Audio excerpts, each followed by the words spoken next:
Comme chacun sait, l'Observatoire de Paris vient de se restructurer. Eh bien, il en est de même pour l'astronomie observationnelle, qui jusqu'à présent avait 3 départements, les observations depuis la Terre, depuis les satellites et puis les explorations in situ. Eh bien, l'astronomie maintenant a un 4e département en cours de construction, c'est l'astronomie depuis la Lune. Alors, je vais vous parler des objectifs de ce département, des moyens dont il dispose, et puis à la fin, je parlerai un peu de ce que en quoi l'observatoire peut y contribuer. Donc, le contexte, c'est la colonisation depuis la Lune. La colonisation de la Lune a, d'une part, des objectifs et des retombées économiques. On y cherche des matières premières, des terres rares qui commencent à se faire rares sur Terre, les terres rares qui servent à l'électronique. On met beaucoup d'espoir dans l'hélium-3 qui peut servir de carburant, nucléaire. Il y en a 1000 fois plus sur la Lune que sur Terre. Sur le plan, financier, le le bureau d'études, financier Price Waterhouse, prévoit, une contribution de 150 milliards d'euros d'euros, oui, d'ici 2040. C'est une affaire très suivie par le Fonds économique, mondial, qui vient de se réunir à Davos et qui suit ça de très près, qui est très compétent dans le domaine. Alors il y a des objectifs, un peu d'objectifs, environnementaux. Le principal, c'est que la Lune, comme base de lancement, réduit la pollution des lancements, terrestres. La Lune est une étape vers Mars. Et juste pour mémoire, il faut se rappeler que le traité de 1967 interdit à un État de s'approprier, ou à quiconque de s'approprier la Lune. Alors, quels sont les objectifs et retombées, scientifiques? Alors, il y en a à court terme, à moyen terme, à long terme. Il y a l'ascense depuis la Lune. Il y a la Lune comme base pour l'astronomie et puis même, il y a une utilité en physique fondamentale.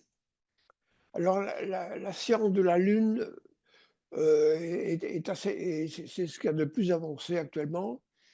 Heu, Ça concerne les mouvements de la Lune, son orbite et sa rotation sur elle-même, la composition chimique et les propriétés physiques du régolithe.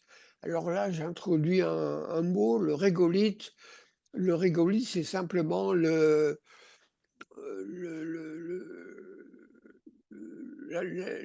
poussière et les petites roches et le sable sur, la Lune. Heu, il y a une très faible, exosphère en fait, qui vient par exemple de la désintégration de l'uranium en gaz radioactif radon. On s'intéresse au magnétisme lunaire, à la sismologie et la tectonique lunaire. La sismologie, c'est très important pour, la construction des instruments. Là, on s'intéresse à la structure interne de la Lune, aux grottes lunaires. J'expliquerai pourquoi on s'intéresse aux grottes lunaires et puis, l'histoire de la Lune. Donc ça, c'est la science de la Lune. Maintenant, la Lune comme base pour l'astronomie. D'abord, après tout, pourquoi aller sur la Lune? Eh bien, il y a des avantages opérationnels.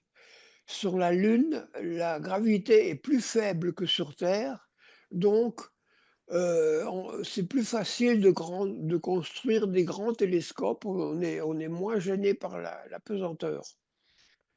Hem et et comme on peut construire des grands télescopes, on a une plus grande sensibilité, heu et puis une plus grande résolution angulaire. Comme il y a pas de vent sur la Lune, les grands télescopes ne sont pas soumis à un vent violent comme sur Terre. Contrairement à ce qui se passe dans les satellites, sur la Lune, comme les humains vont y aller, on peut mettre, à niveau les équipements de façon permanente. On envisage des interféromètres, en satellite, mais la Lune offre une stabilité plus grande comparée au vol en formation libre. Et puis enfin, comme le montre l'exemple de Gaïa qui vient de s'arrêter la semaine dernière, faute de carburant, sur la Lune, il y a pas de limite dans le temps parce qu'on peut fournir, constamment de l'énergie. Alors ça, c'était les avantages, opérationnels. Maintenant les avantages astronomiques.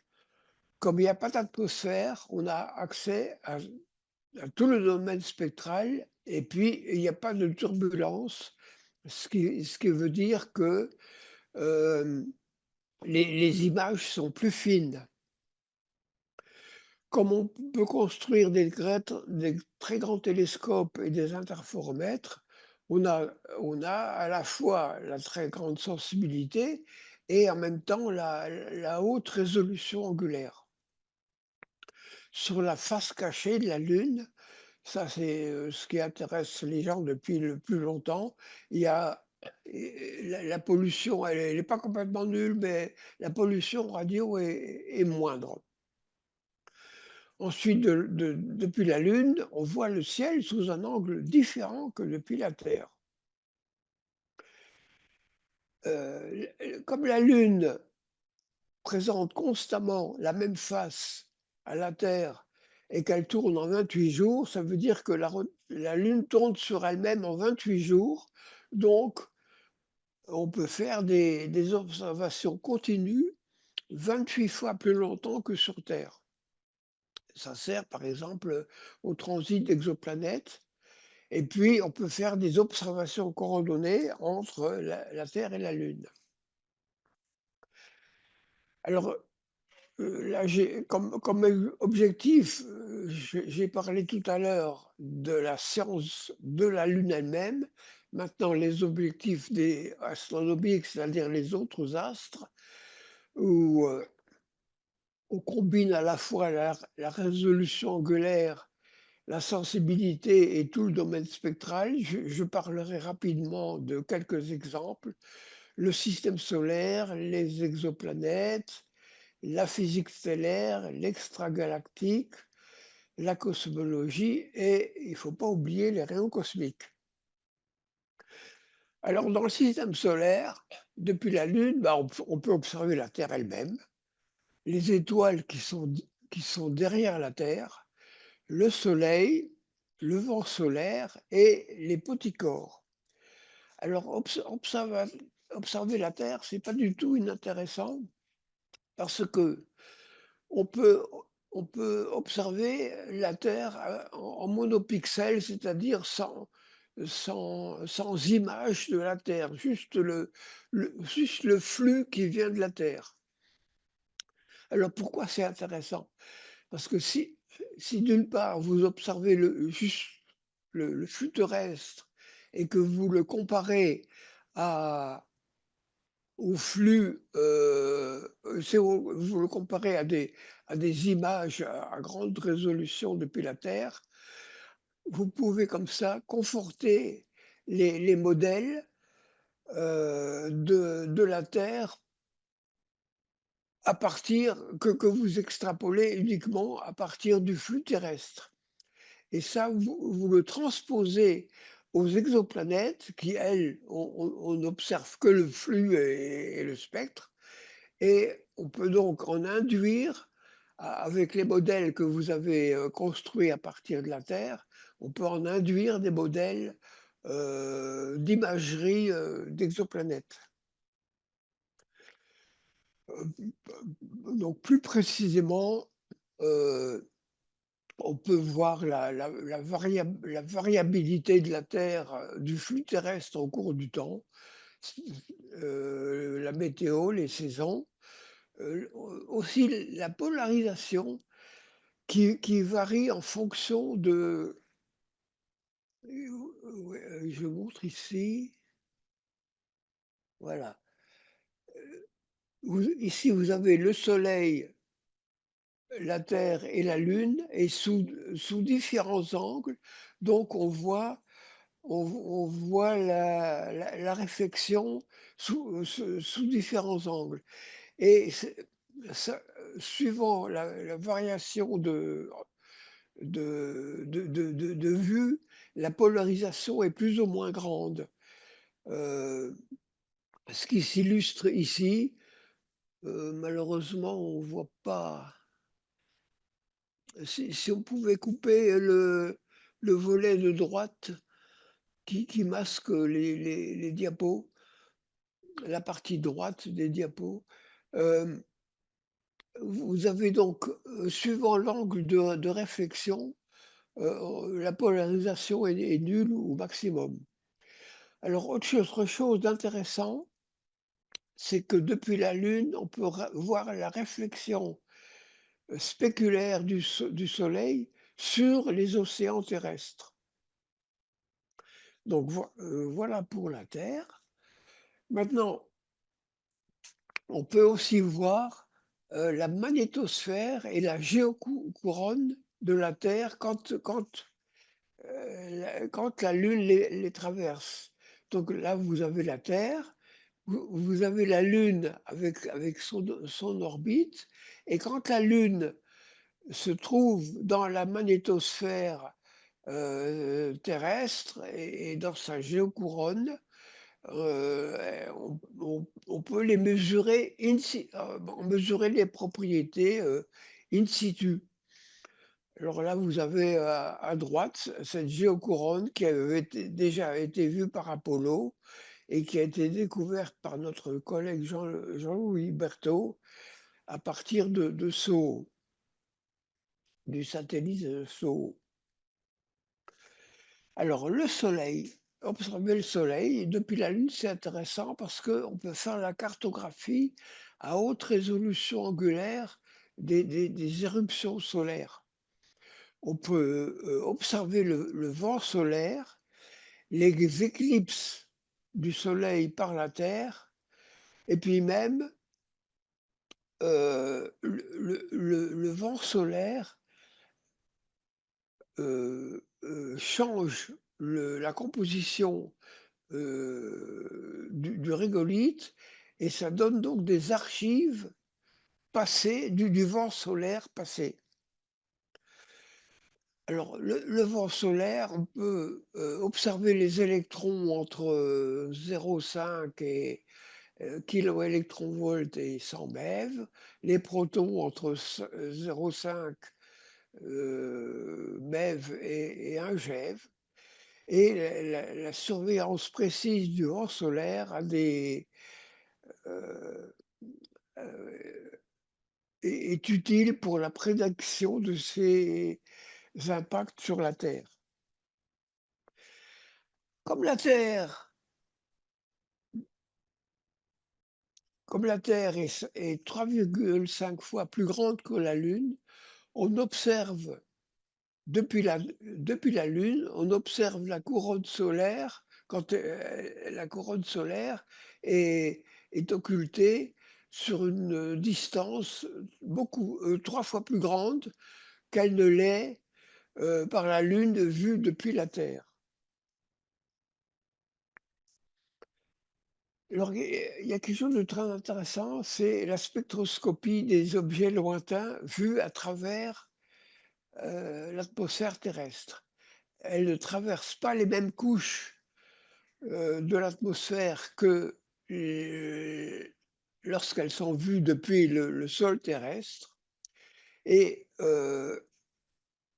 David Kipping a a fait une proposition très intéressante, c'est d'observer la Terre d'utiliser la Terre comme loupe. Parce que si vous avez une étoile, cette étoile envoie vers la Terre, des rayons et ceux qui traversent l'atmosphère terrestre par réfraction, l'atmosphère terrestre agit comme une loupe et envoie sur la Lune, les concentre les rayons sur la Lune et il a calculé que le facteur d'amplification est un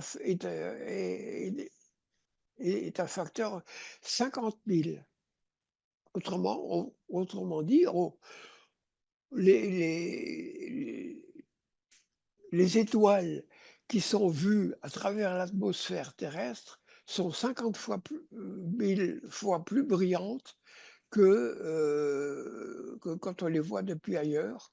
Alors ça ne permet pas de faire de belles images, mais ça permet de faire de la photométrie rapide et de la spectroscopie à très haute résolution spectrale.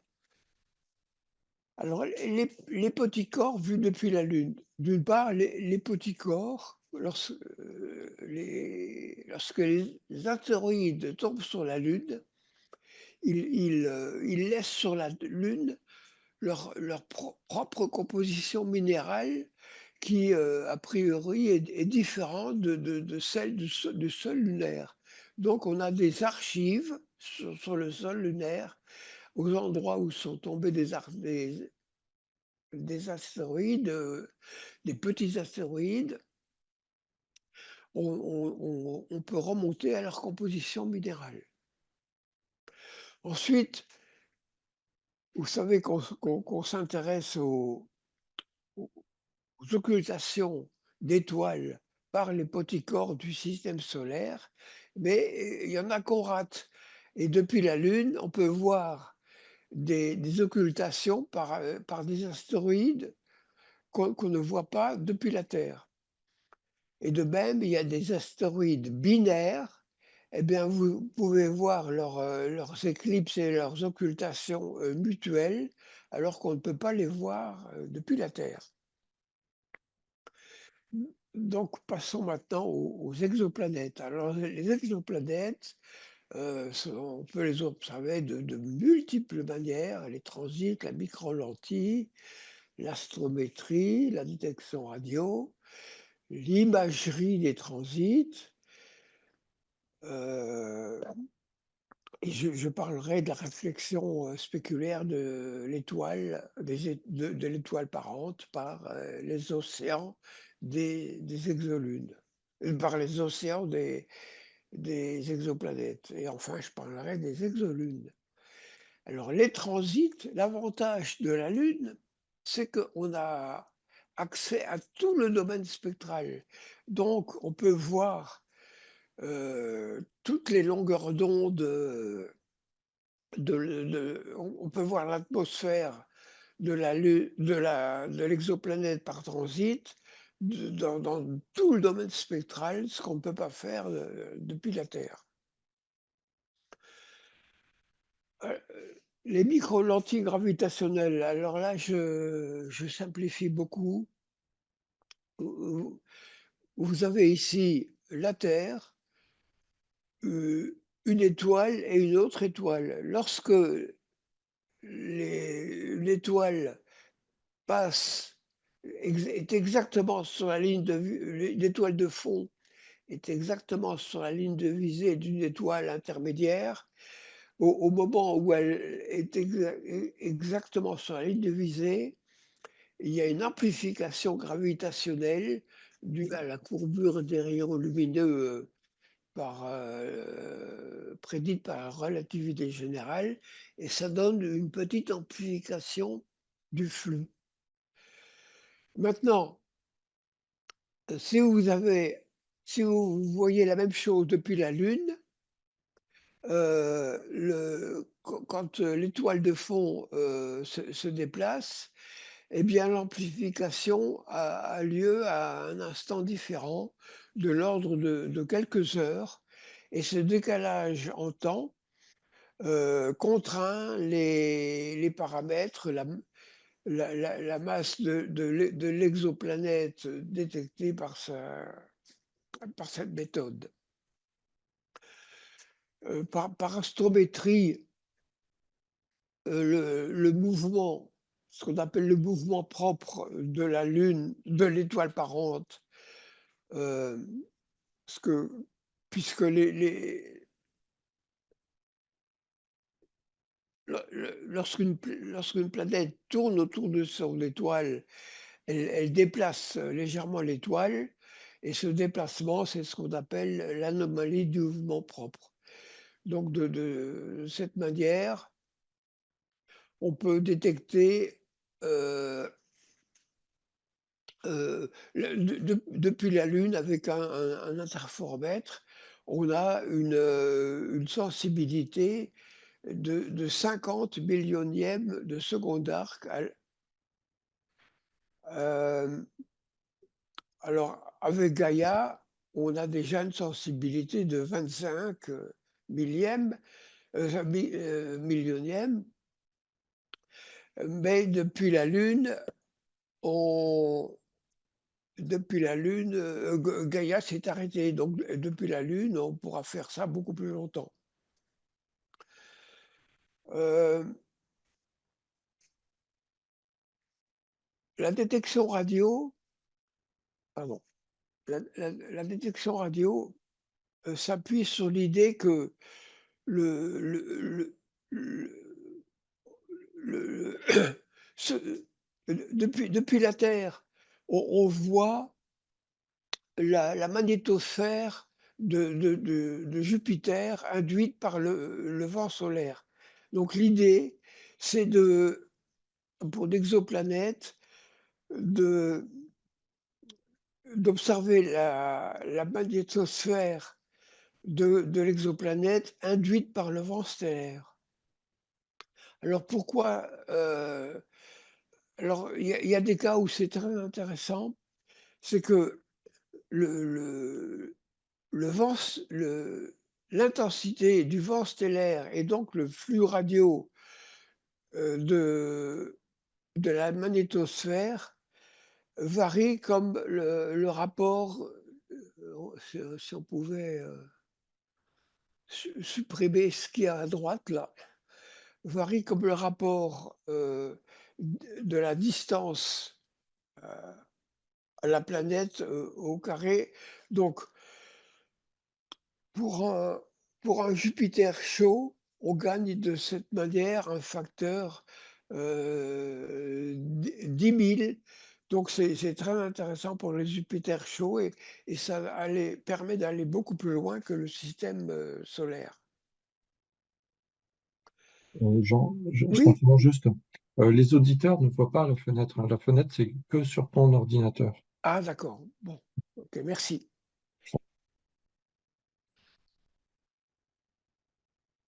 Donc ça, c'était pour la détection radio. Maintenant, on peut faire l'imagerie à haute résolution angulaire des transits. Sur, la partie droite, quand une planète passe devant une étoile, il y a une petite baisse de flux. Voilà, petite baisse de flux qui est proportionnelle au rapport rayon de la planète sur rayon de l'étoile au carré. Maintenant, si depuis la Lune, vous avez une beaucoup plus grande résolution angulaire, la baisse du rapport de flux, c'est le rayon de la planète divisé par le rayon du de la sensibilité, angulaire. Donc on gagne un facteur qui peut être très important, on gagne un facteur qui est le rayon de l'étoile divisé par le rayon du pixel de l'étoile qu'on observe.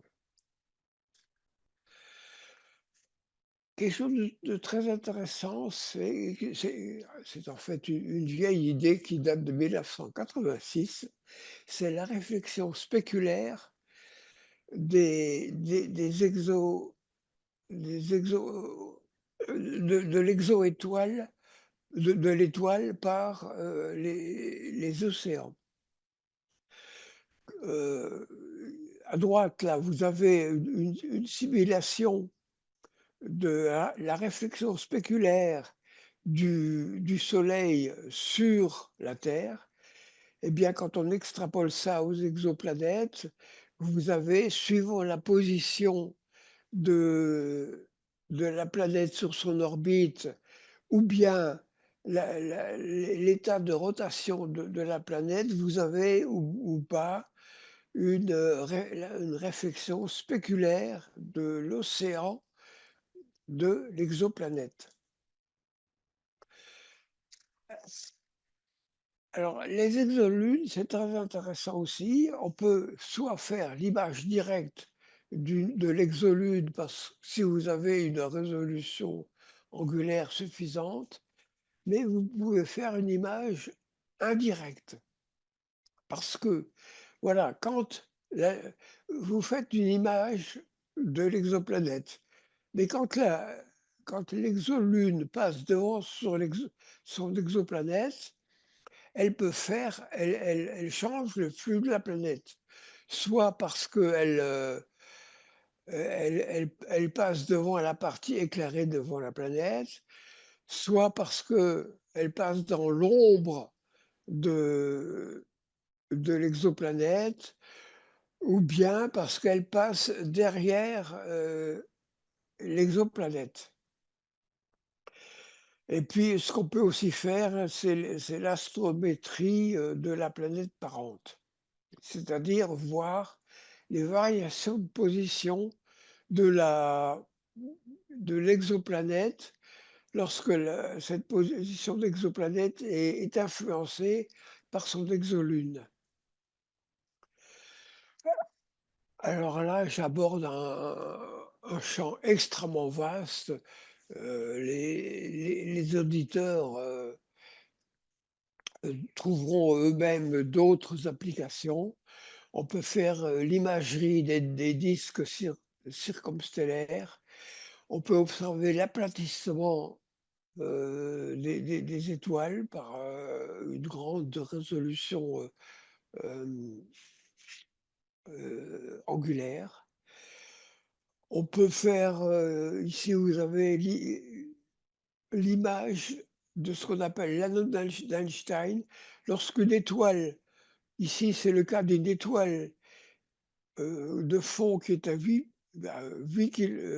parsecs et qui est,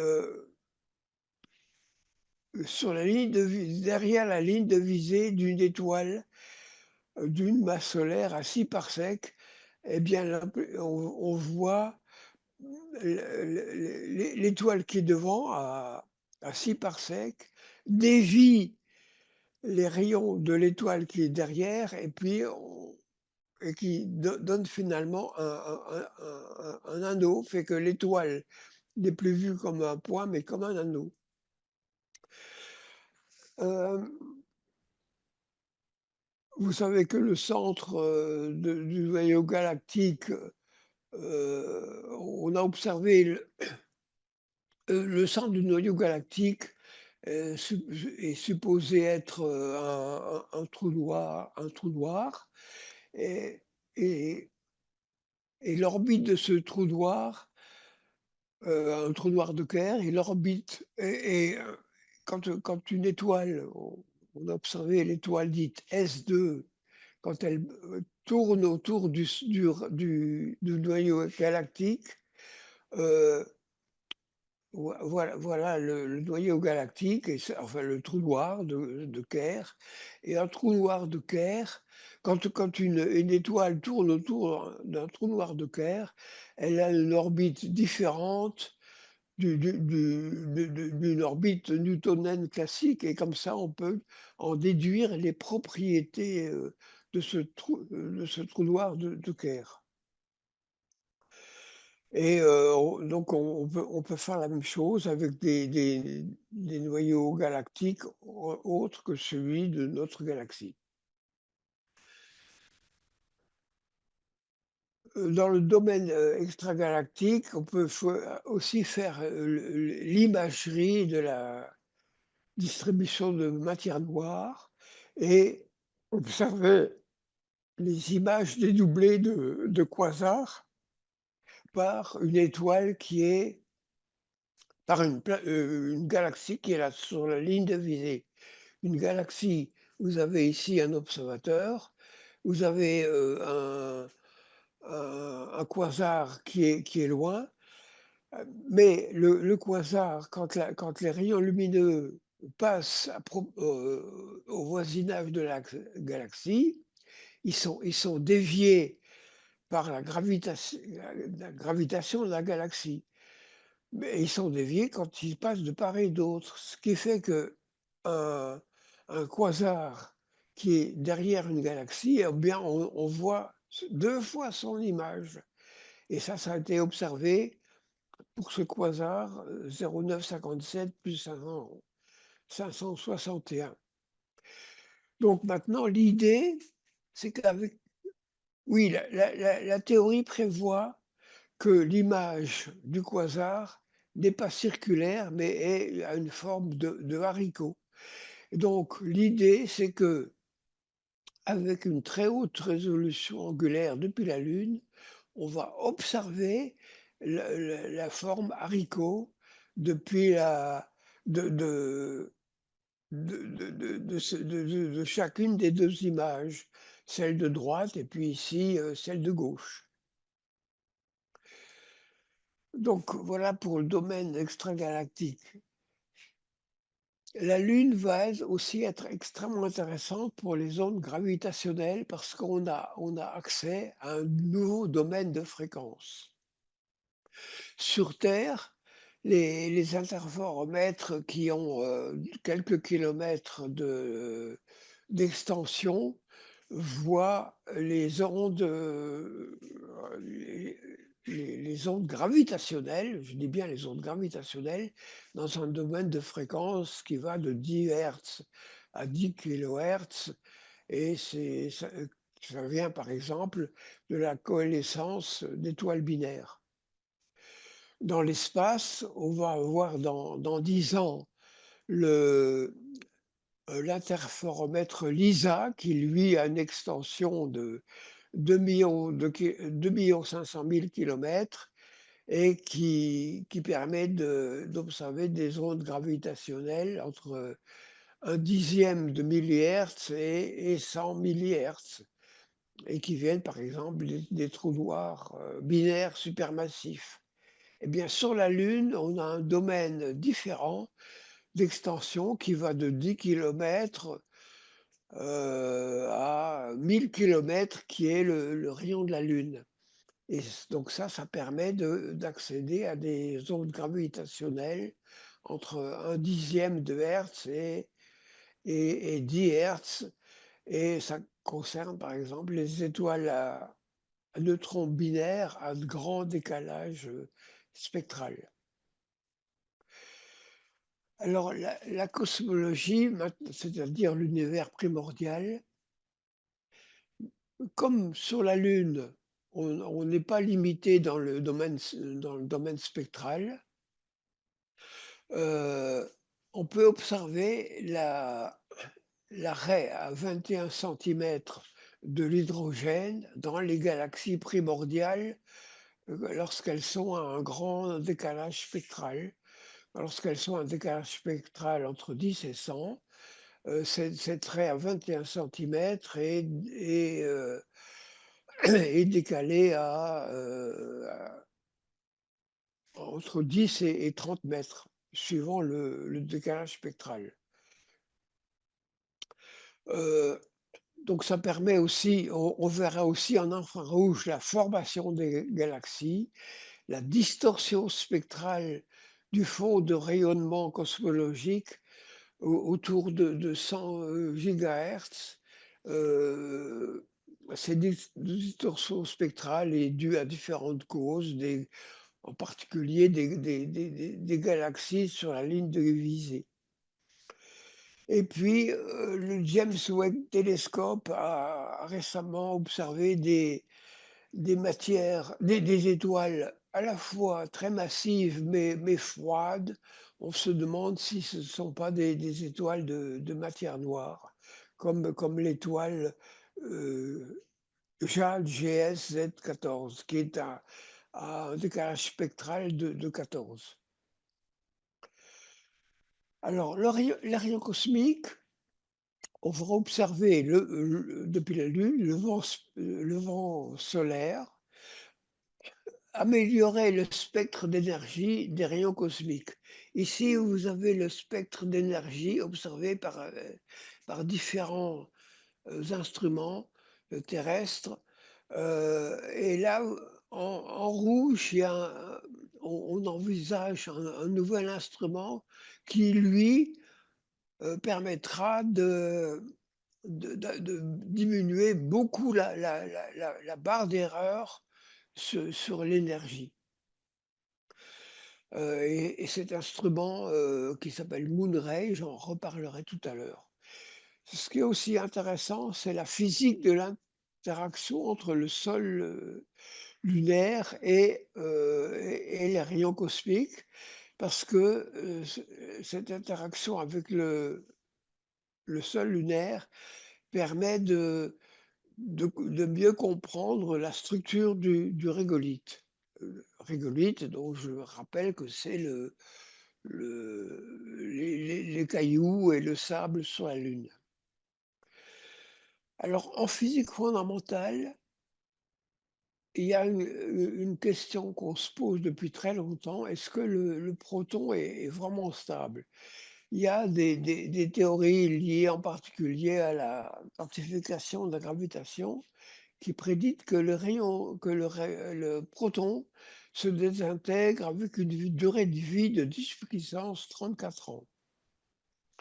Alors c'est indétectable depuis la Terre à cause du bruit de fond des rayons cosmiques qui sont produits dans l'atmosphère et sur la Lune, il n'y a pas d'atmosphère, donc on n'a pas ce problème. Hem la collection de particules de collision de particules à très haute énergie, 1000 fois l'énergie du Large Hadron Collider au CERN. J'en parlerai peut-être tout à l'heure.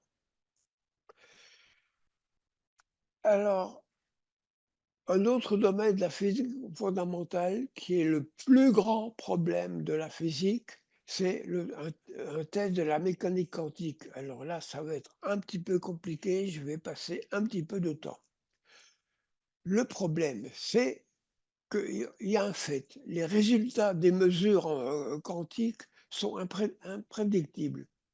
Alors il y a 2 philosophies, soit un modèle, une conception réaliste où il y a une distribution probabiliste sous-jacente, des des grandeurs et où laquelle une grandeur a une valeur bien définie avant sa mesure. La mécanique quantique a une philosophie complètement différente.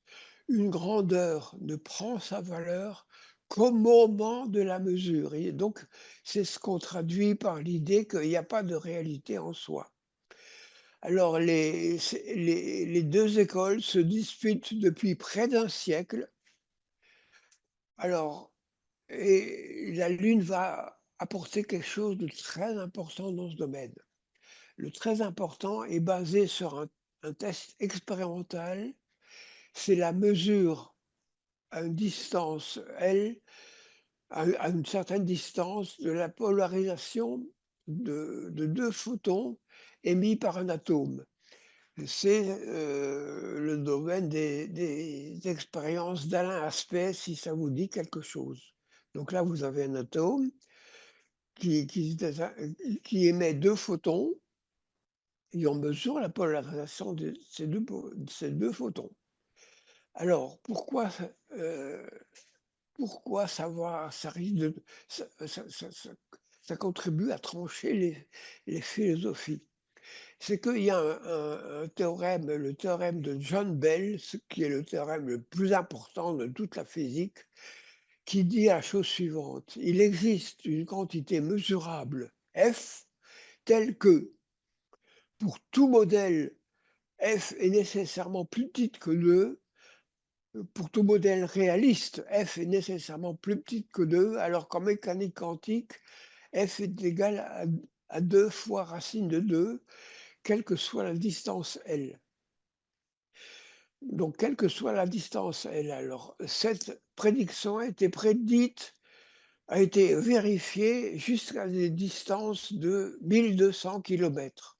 Donc jusqu'à 1200 kilomètres, tout modèle réaliste est rejeté.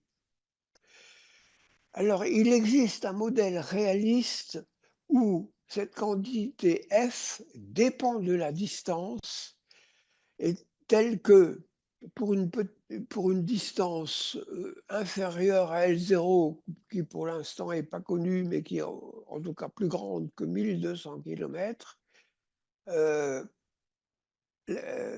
modèle réaliste de Bohm est compatible avec, la mécanique quantique et puis il n'est plus compatible avec la mécanique quantique à une distance plus grande qu'une certaine distance L0. D'où la proposition que j'avais faite en 2009 de mesurer f pour la distance Terre-Lune, c'est-à-dire qu'on place un détecteur sur la Terre et un détecteur sur la Lune et on regarde si,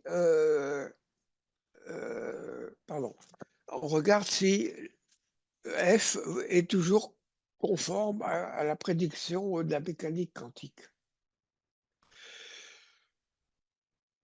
Alors, donc voilà tous les objectifs scientifiques. Maintenant, passons à la mise en œuvre. Est-ce que tout ce dont je viens parler, est-ce qu'on pourra vraiment l'observer? Alors, je vais parler des missions, passées et en cours, les questions opérationnelles, ou questions ouvertes dans le domaine opérationnel, les projets, c'est-à-dire les missions programmées, les projets et idées de télescope, la logistique, quand même les problèmes qu'on rencontre et puis les acteurs. Alors les missions passées et en cours. Il y a eu au siècle dernier les premières missions Apollo et les missions russes, Luna qui ont en particulier observé la face cachée de la Lune, ce que n'avait pas fait la NASA. Et en 2007, les Chinois s'y sont mis. Et alors eux, 2007, ils y vont vraiment à fond de train. Il y a la catégorie de mission Chang'e, donc Chang'e 1 jusqu'à Chang'e 5 en 2020. En 2022, la NASA a envoyé une première mission, Artemis 1 autour de la Lune. En 2023, le Japon a fait atterrir un petit rover sur la Lune. En 2024, c'est l'Inde qui a fait atterrir l'analyseur Chandrayaan 3.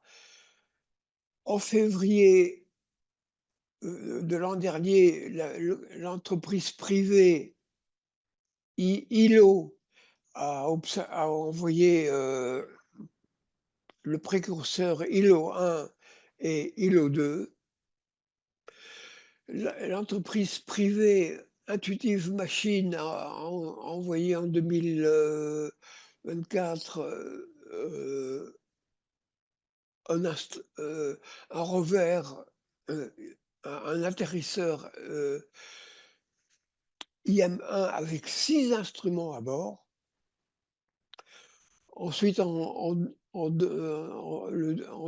février, le 22 février 2024, l'atterrisseur Rolls-Royce a détecté le bruit radio à 10 kHz sur la Lune. le 3 mai, dernier, la mission Chang 6 a posé sur la Lune l'instrument du CNES Dorn, qui a mesuré la quantité de radon qu'il y a dans l'exosphère lunaire. Le 15 janvier dernier, l'entreprise privée Blue Ghost a envoyé un atterrisseur qui fait une étude de la composition de Lune, du sol et heu et et une seule mission a envoyé 2 rovers, le rover Résilience et le rover Tenacious, heu, qui lui est un rover, heu fabriqué par le Luxembourg. Donc même les petits pays s'y mettent. Alors sur le plan astronomique, la Lune avait envoyé déjà en en 2015 sur la mission Chang'e 3 un télescope, le ultra dans l'ultraviolet de 15 centimètres et qui a, mesuré pendant 18 mois, qui a fait une étude de variation photométrique dans l'ultraviolet de 17 étoiles, dont celle-ci. Alors maintenant, sur le plan logistique, il se pose des questions. Est-ce qu'il faut privilégier la robotique ou la présence humaine? La robotique a un avantage, c'est que la présence humaine, c'est plus compliqué. Sur le plan des coûts, mais la la présence humaine est indispensable pour des opérations délicates. Alors il y a un autre aspect, qui est purement politique, c'est la manifestation de prestige des nations et puis le goût de l'aventure des astronautes. Alors il y a une question aussi, qui intéresse l'astronomie, c'est la localisation des télescopes. Où est-ce qu'il faut les mettre? Sur la face visible ou la face cachée? Au pôle ou à l'équateur? Au pôle, on on observe la moitié du ciel pendant tout le temps. À l'équateur, on est gêné par le soleil ou par la terre, mais par contre, on peut observer tout le ciel. Hem Alors, les zones pour certains télescopes, c'est important d'être, à l'abri du soleil, pour les télescopes infrarouges et c'est aussi important pour le visible et l'infrarouge de choisir des zones où il y a moins de poussière. Là, je passe parce que j'ai pas le temps. Alors maintenant, donc où où est-ce qu'on va? Quels sont les projets et les idées? Alors je parlerai donc des missions programmées, des projets de télescopes et de la logistique dont on a besoin pour tout ça. Alors les missions programmées, comme vous voyez, heu, ça augmente dans le temps. Cette année, il y en aura encore, 1, 2, 3, 4, 5, 6, 7. Dont, éventuellement le rover Beresheth 2 envoyé par Israël. Heu, alors heu toutes ces missions prévues sont des entreprises privées. En 26, la NASA va redémarrer avec Artemis 2, qui sera une mission, habité circumlunaire. Alors toujours en 2026, il y a Chang'e 7, Artemis 3. Ensuite en 2027, il y a un mix heu, d'entreprises privées, de Chinois, d'entreprises américaines privées, de Chinois et de la NASA.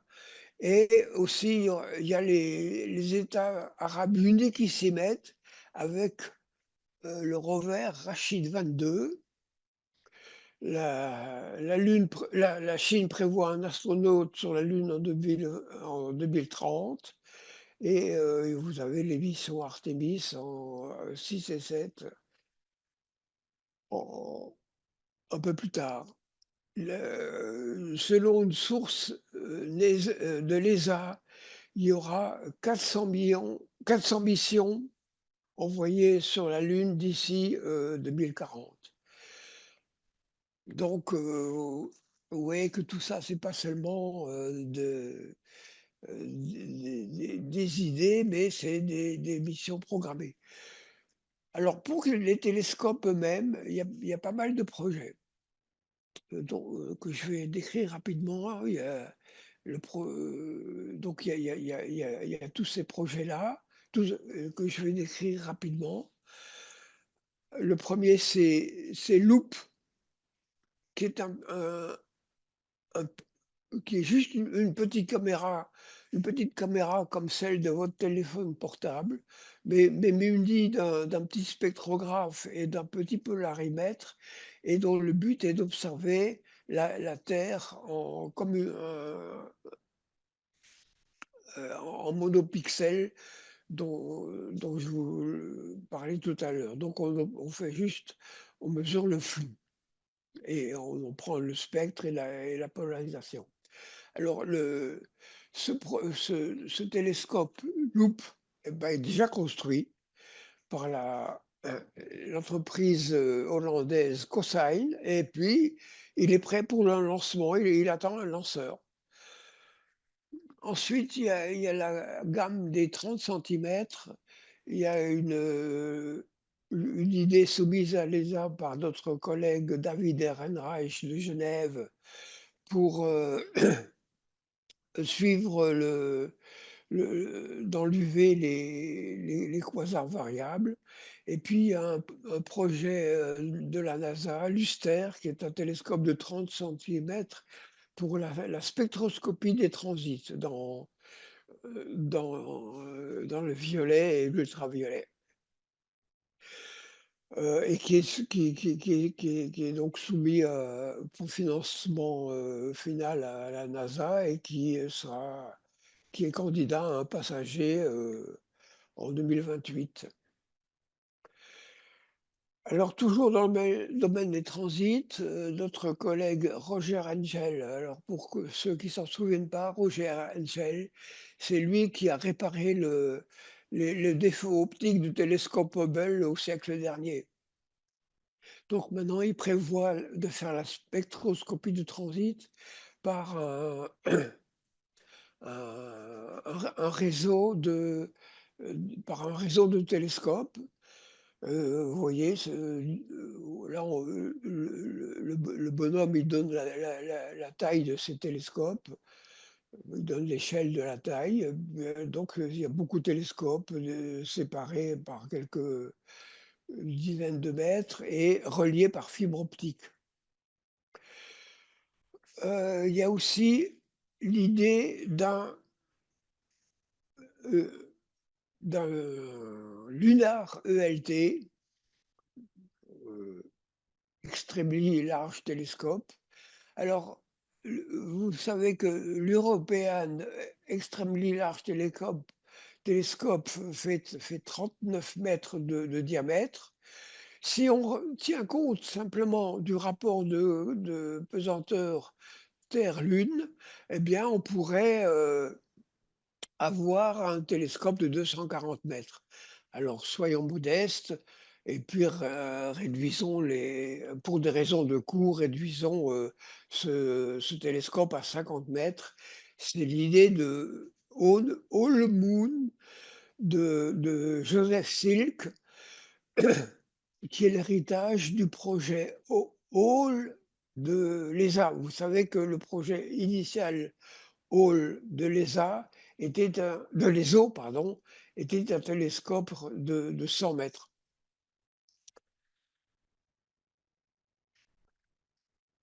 Alors la Lune, comme, sur la Lune, il y a des grandes surfaces, libres. On peut y construire des grands interféromètres. Il y a plusieurs projets. Il y a, le projet Moonlight de Gérard Van Belle, avec des télescopes, avec des fibres qui relient les différents télescopes pour l'interférométrie, et les fibres sont mises en place par un rover. Heu, la NASA, a une étude en cours qui est assez avancée, qui s'appelle Artemis Enabled Stellar Imager, qui est, un un interféromètre de 6 télescopes d'une base 500 mètres, et puis il a la particularité que la la poussière est éliminée de façon robotisée. Il y a un autre projet de Roger Angel, heu, plus plus immédiat, c'est 4 télescopes de 6,50 m de diamètre sur une monture unique avec une ligne de base de 40 mètres. Donc vous avez un une espèce de ELT, de 40 mètres au pôle sud, et qui a une résolution angulaire à 1 micron de 5 millièmes de seconde d'arc. Et comme ce télescope est surtout dédié à faire l'image des exoplanètes, comme on est gêné par le flux éblouissant de l'étoile, on élimine ce flux par auto-interférence de l'étoile, comme ça avait été, envisagé par exemple sur le projet Darwin qui avait été soumis à l'ESA. Heu, donc auto-interférence destructive qu'on appelle le nulling. Alors, un projet plus ambitieux est l'idée d'hypertélescopes lan lancé par Antoine Labeyrie, il y a fort longtemps. Attendez, je ramasse ma souris qui est tombée. Voilà. Alors qu'est-ce que c'est qu'un hypertélescope? C'est un ensemble d'au moins 100 miroirs disposés sur un paraboloïde. Alors ce paraboloïde, sur la Lune, on le met au fond d'un cratère, un cratère le plus paraboloïque paraboloïdique possible. Alors le grand avantage, c'est qu'il y a pas de ligne de retard, et avec des centaines de petits miroirs, on a une très grande surface collectrice, donc c'est très sensible pour les objets faibles, et on a, comme ça a une grande base, on a, une très grande résolution angulaire. Alors, comment s'y prendre pour monter un tel hypertélescope? Ah ben, on le dispose au fond d'un cratère. Ici, vous avez un cratère qui est très, très intéressant, qui a vraiment une forme de parabole, et donc le cratère d'Anderson, et on suspend une structure en maille sur laquelle on dispose les petits miroirs, sur le donc on les suspend au bord, au haut du cratère. Passons à l'infrarouge maintenant. Avant, je parlais du domaine, visible. Donc dans l'infrarouge, il y a le projet ALLURE de notre collègue Jean-Pierre Maillard de l'IAP, heu, et qui est donc un télescope de 13 mètres de diamètre, et qui s'intéresse en particulier qui est dédié à l'étude, l'observation de la formation des galaxies.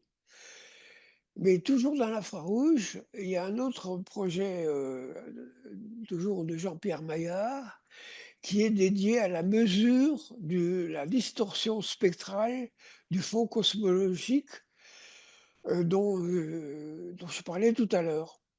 Alors, l'idée, c'est d'utiliser un spectrographe à transformer de Fourier avec un petit miroir principal de 72 centimètres de diamètre, et puis vous avez un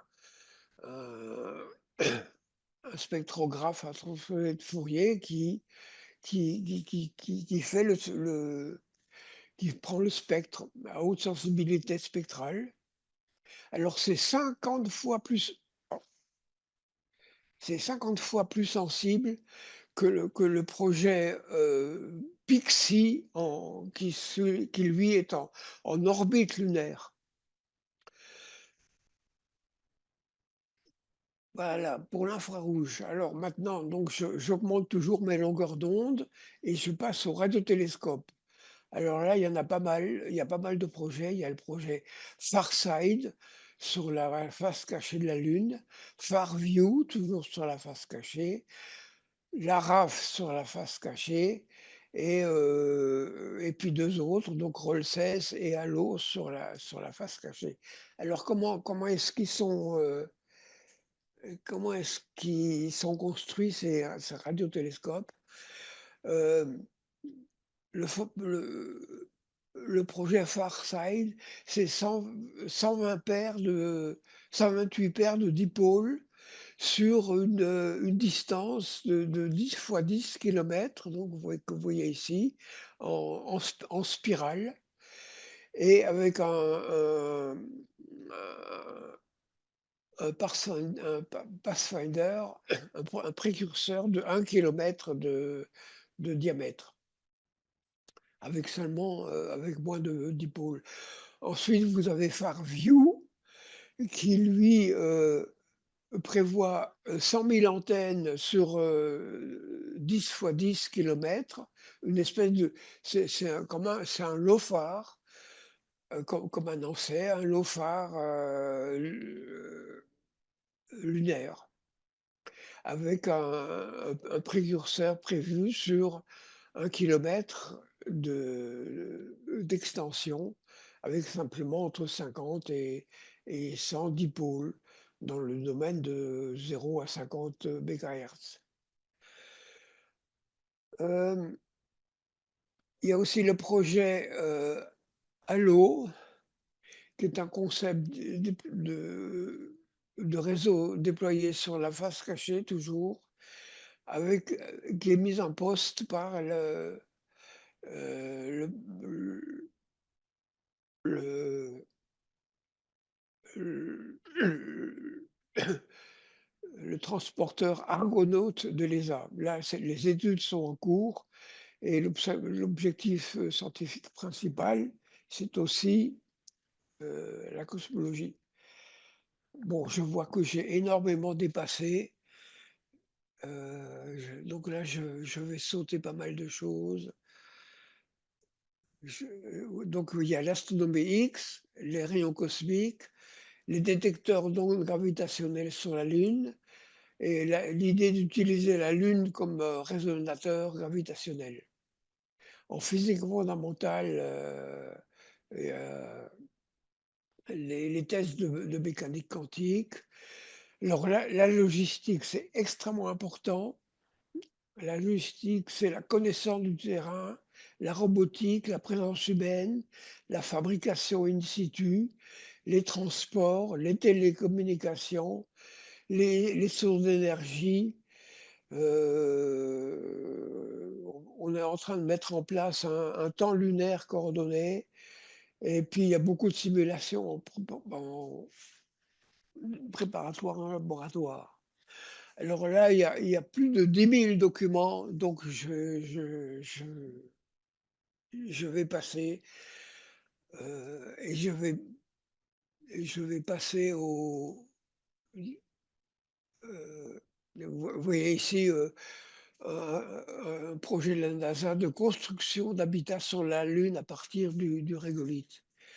Mais je passe parce que tout ça, je vais le mettre sur internet. Vous pourrez consulter et je vous donnerai l'adresse, vous pourrez consulter, ça, après coup.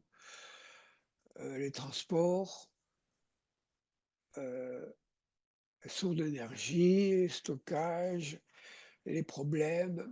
Ah donc les acteurs, il y a tous ces acteurs, il y a donc tous ces pays-là. Je vais simplement dire ce que la France, fait là-dedans.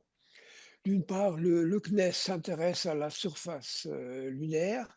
Il a C'est lui qui a envoyé, un petit, mesureur d'Orne, sur la Lune. Il a envoyé un sismomètre sur la face il va envoyer un sismomètre sur la face cachée. Il participe, au rover Rachid 2 qui va être envoyé en 2027. Il s'intéresse beaucoup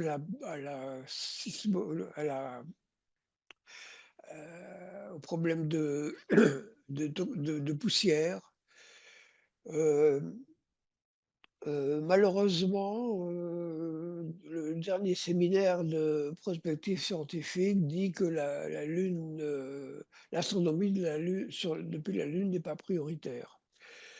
Ensuite, toujours en France, l'Observatoire de Paris, réfléchit depuis longtemps à un radiotélescope sur la face cachée, à la prospective, à la physique fondamentale. L'IAP investit, dans l'infrarouge et puis vous avez tous ces labos de province. Je signale que l'Association nationale de la recherche technologique a un groupe de travail Objectif Lune qui est très au courant des choses et vous avez une demi-douzaine de petites et moyennes entreprises et puis alors vous avez tous ces pays et des entreprises privées. Alors que peut faire l'observatoire?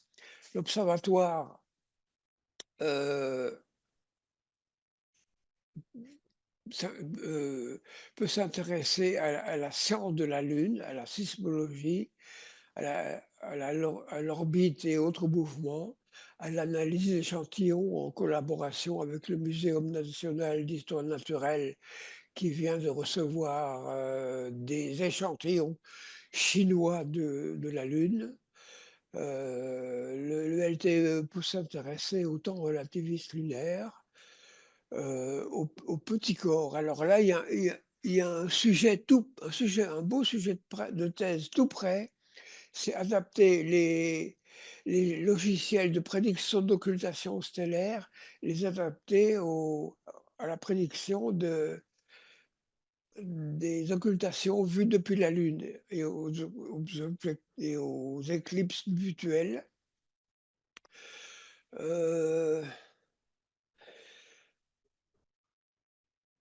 alors le l'observatoire peut aussi, participer à la petite instrumentation, par exemple. Et là, je ferai une recommandation, c'est de lancer une action, pluriannuelle incitative, dédiée. Les spéculations, je passe. Donc En conclusion, heu, l'astronomie depuis la Lune, c'est incontournable, ce sera un bénéficiaire de la colonisation en marche. Alors vous allez avoir une mise à jour étendue de ma présentation, des sources et une bibliographie ici sur ce site que je vais faire mettre que je vais ouvrir demain. Voilà, tous mes remerciements vont à Joseph Silk et à Farouk Vakili qui m'ont introduit au sujet, et puis à Jocelyn Desbarres, Pierre Kervella, Jean-Pierre Maillard, Hélène Sol, Damia Soami, Daphné Stam, Philippe Zarka, pour des discussions. Merci beaucoup pour votre attention. Merci, merci Jean. En effet, tu m'avais prévenu que c'était très riche et en effet, c'était extrêmement riche comme présentation. Bon, nous avons dépassé le temps, une fois n'est pas coutume, hein, pas de souci. Est-ce que les participants, est-ce que vous avez des questions? Est-ce que vous voulez rajouter des choses? Bonjour. Je ne sais pas si on peut poser les Oui, oui, questions directement ou pas. oui, oui, allez-y, allez-y, Oui. Anthony. Donc moi, j'ai une question sur les. Vous avez abordé un peu les coûts financiers, mais sans plus. Mais il y a aussi les coûts environnementaux. Et je me demandais si dans un contexte où l'astrophysique doit vraiment drastiquement réduire son impact, et quand on connaît la pollution engendrée par les missions lunaires, je me demandais si tous ces projets étaient réellement envisageables et s'il y avait aussi eu des études d'impact sur lesquelles avaient une chance de voir le jour dans une réduction de l'impact environnemental et lesquelles sont vraiment beaucoup trop polluants. Oui, oui, il y a des institutions qui font des études d'impact. C'est en fait un problème très compliqué. Il y a une idée, c'est que euh, envoyer des choses sur la Lune, on va en envoyer le moins possible de façon à ce que l'impact soit faible et de construire un maximum de choses sur la Lune. Il y a énormément d'investissements sur la simulation, sur les études et la simulation de construction sur la Lune, construction robotisée. Il y a des centaines d'études sur la robotisation des opérations sur la Lune. Je mettrai tout ça sur le site internet que j'ai cité. Mais donc l'idée générale, c'est que en fait, on va envoyer moins de fusées depuis la Terre parce qu'on va les envoyer depuis la Lune. Donc ça va diminuer la pollution. Et il y a autre chose d'inattendu. L'entreprise Thales, euh, en- l'entreprise Thales a fait des études sur mettre un data center en orbite. Vous savez que les data centers consomment, enfin, dégagent énormément de chaleur. Et c'est pour ça qu'on les met en Finlande pour les refroidir plus facilement. Donc, l'entreprise Thales a un projet de mettre un data center en orbite. Je leur ai proposé d'en mettre un sur la Lune. Ils y réfléchissent et en dernière minute, la semaine dernière, j'ai découvert qu'il y a une entreprise américaine dont j'ai oublié le nom qui va envoyer, qui devrait envoyer en février de cette année un premier module de data center sur la Lune. Donc l'environnement est vraiment une préoccupation. Les gens ne l'oublient pas. Voilà. Merci Jean. Une remarque de Daniel dans le chat. Comment éviter que s'installent les bases militaires? Bon, je pense que personne n'a la réponse ici. Comment éviter Co- que Comment éviter que s'installent les bases militaires? Alors déjà, enfin, Est-ce Euh, que les militaires ont vraiment des objectifs sur la Lune? Ça, oui, je sais oui, pas. oui, oui, oui, oui, les militaires ont des objectifs. Je parlais de l'Agence nationale de la recherche technologique qui a émis un document que je mettrai en ligne sur les aspects militaires. Non, parce que ce que je veux dire, c'est que une fois que, bon, ça très bien, on va installer des bases, etc. Mais là, si les militaires s'y mettent, évidemment, ils vont se servir aussi de ça, puis ils vont faire leur boulot aussi. Mais si, la guerre va prendre un, un sens encore beaucoup plus épouvantable que ce qui se passe simplement de la Terre à la Terre. Si les militaires peuvent agir depuis la Lune, et alors, bon, alors on travaille dans des intentions parfaitement scientifiques, désintéressées et tout, mais l'ennui, c'est que c'est un peu l'apprenti sorcier, non? Peut-être, peut-être, peut-être pas. Bah, Je nous n'ai pas connaissons de. l'humanité. Vu ce qui se passe en ce moment, tu sais, il n'y a pas de quoi être très, très optimiste. Oui, mais si on ne va pas sur la Lune, c'est pas ça qui va diminuer la guerre sur Terre. Donc Non, mais, je n'ai pas de réponse. non, mais je veux dire, il faut quand même en tenir compte. Nous, on est Oui, des oui, oui, adeptes, ce mais qui nous intéresse, c'est la science.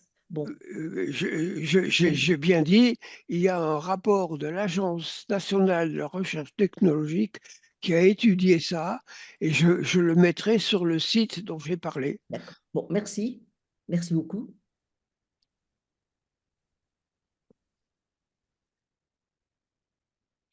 Moi, j'ai une question sur les possibilités géographiques d'implantation. C'est au premier qui va planter son drapeau sur tel cratère, sur telle zone, ou est-ce qu'ils réfléchissent à des quartiers comme sur l'Antarctique ou enfin, Euh, il y a il y a un organisme de l'ONU, le COPUOS, qui s'occupe de ça. Euh, donc, je mettrai tous ces liens sur Internet, sur le site. Euh, le traité le traité de l'espace de 1967 dit que personne n'a le droit de s'approprier quoi que ce soit. Oui, mais enfin, il faut quand même là, il y a des projets qui demandent de la surface. Alors, par contre, Voilà. il y a un Mm. autre problème qui est très sérieux et Jean-Pierre Maillard pourrait nous en parler mieux que moi. Euh, euh, il y aura un problème de conflit d'intérêts parce il y a des gens qui veulent s'installer à un endroit, ils vont travailler là, ils vont creuser le sol, ils vont donc émettre de la poussière, ça Mm. va gêner les astronomes qui seront juste à côté. Donc ça, c'est un problème qui est très bien identifié Mhm. il y a et très certain, beaucoup de gens militent pour un organisme régulateur. Et D'accord. comme il y a vraiment intérêt à ce qu'il y ait un organisme régulateur, ça, on est sûr que ça va se mettre en place. Mais pour l'instant, il n'y a aucune régulation sur ces projets pour Il y a pas de, arbitrer justement sur il y ces a pas, conflits d'intérêts. il y a pas de texte qui fait loi, mais Oui, il y a des gens qui réfléchissent. Si, si. d'accord. Donc là, je ne suis pas pessimiste sur ça. Quel est le pourcentage de recevoir une pluie d'astéroïdes là enfin, parce Ah qu'on ne oui, peut pas sur la Lune, mais il y a quand même des choses qui tombent. oui, oui, Quel- il y a il y a des choses qui tombent, comme on ne sait pas tout à fait. Il y a, il y a une entreprise, il y a une université italienne qui propose à l'ESA euh, le projet ILIO de mesurer, de façon très précise et partout le taux de chute d'astéroïdes. Donc, c'est actuellement à l'étude à l'ESA en phase B et on va voir si ça passe en phase C.